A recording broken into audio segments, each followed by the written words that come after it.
Қайырлы күн, оқушылар. Биология 7-ші сынып, сабақтың тақырыбы бактериялардың формаларының әртүрлілігі, олардың маңызы.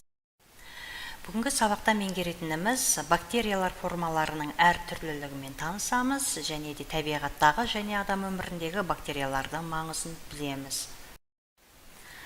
Оқушылар, көріп отырған бактериялар, яғни бактериялардың адам өміріндегі маңызы қандай? Сіздер тұтынатын сүт тағамдарын әзірлеуде бактериялардың әсері бар ма? Олар қалай тіршілік етеді, қалай таралады? Осы сұрақтардың жауабын сабақ барысында меңгеретін боламыз. Бактериялар тек микроскопта көрінетін ұсақ жасушалар. Микробиология жай көзге көрінбейтін ұсақ тірі ағзаларды, олардың құрылысымен қасиетін, табиғатта жүріп жатқан процестегі рөлін, адам тұрмыс тіршілігінде пайдасы мен зиянын жан-жақты зерттейтін ғылым. Бактериялар біздің планетамыздағы ең ежелгі ағзалар. Бактерияларды барлық жерден кездестіруге болады.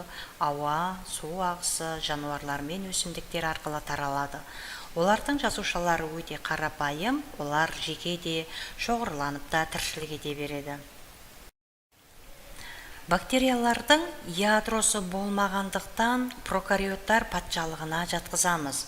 Олардың жасушаларының мөлшері эукариоттарға қарағанда 5-10 есе кіші болады.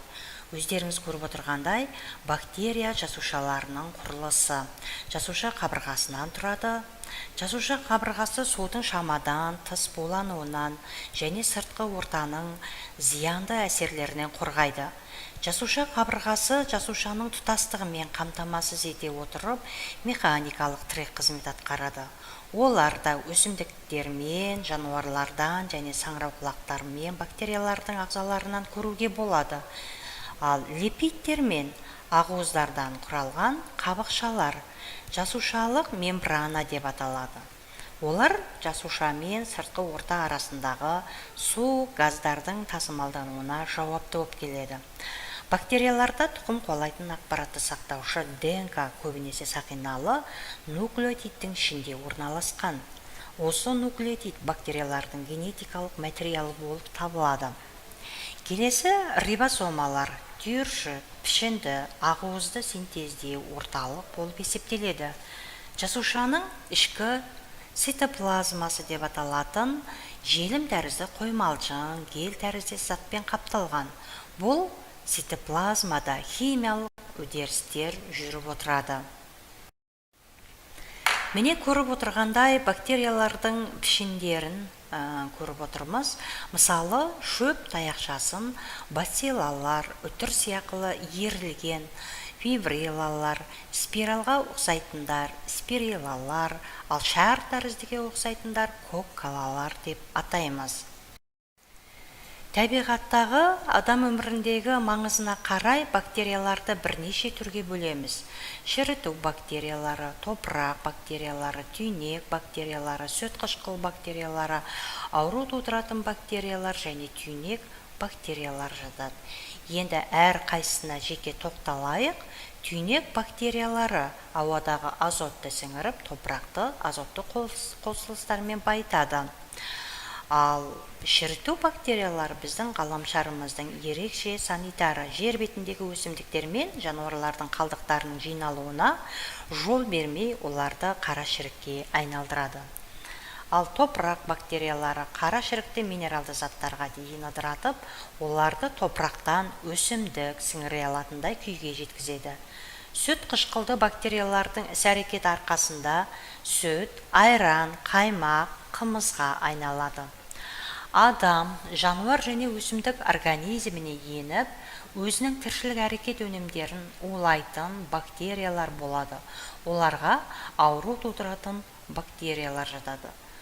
Және де оларға жара, тырысқақ, туберкулез сияқты ауруларды да тудырады. Енді бактериялардың адам өміріндегі пайдасы қандай? Адамның асқазанында мекен ететін бактериялар В тобының дәрумендерін өндіреді және де ас қорыту процесінде пайда болатын қоректік заттарды қолданады. Бактериялардың табиғаттағы және адам өміріндегі маңызына қарай тағам өнеркәсібінде және дәрі-дәрмек өнеркәсібінде қолданады. Сүт қышқылды бактерияларды сүт құрамындағы қантпен қоректене отырып, сүт қышқылын түзеді. Оның әсерінен сүт қатыққа, кілейге, айранға айналады. Тамақ өнеркәсібінде ірімшік, йогурт, тұздықтарды шығаруға септігін тигізеді және де дәрі-дәрмек өнеркәсібінде бактерияларды, дәрумендер, вакциналар, кейбір антибиотикті шығаруға қолданады. Міне оқушылар сабағымызды қорытындылау үшін бірнеше тапсырмалар орындайық. Төменде көрсетілген сұрақтардың бір дұрыс жауабын табасыңдар. Келесі тұжырымдамалардың қайсысы дұрыс? Ал ойланайық.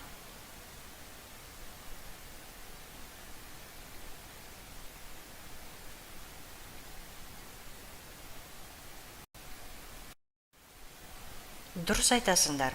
Бактериялар жердегі ең ұсақ және ең алғашқы пайда болған ағзалардың бірі, және де ағынды лай суларды тазалаудың қандай түрі сапробитті бактериялардың көмегімен жүреді. Әрине ол биологиялық тазалау. Келесі тапсырмамыз бактерияларды пайдалану арқылы алынған өнімдерді көрсетіңдер. Ойланамыз суретке қарап.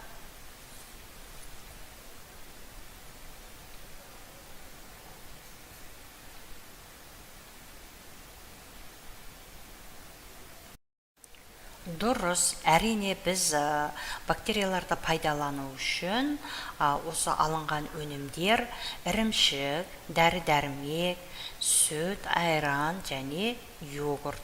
Міне оқушылар бүгінгі бактериялардың формулалары әртүрлілігімен және адам өміріндегі маңызымен таныстық. Бүгінгі сабағымыз аяқталды. Сау, саламатта болыңыздар.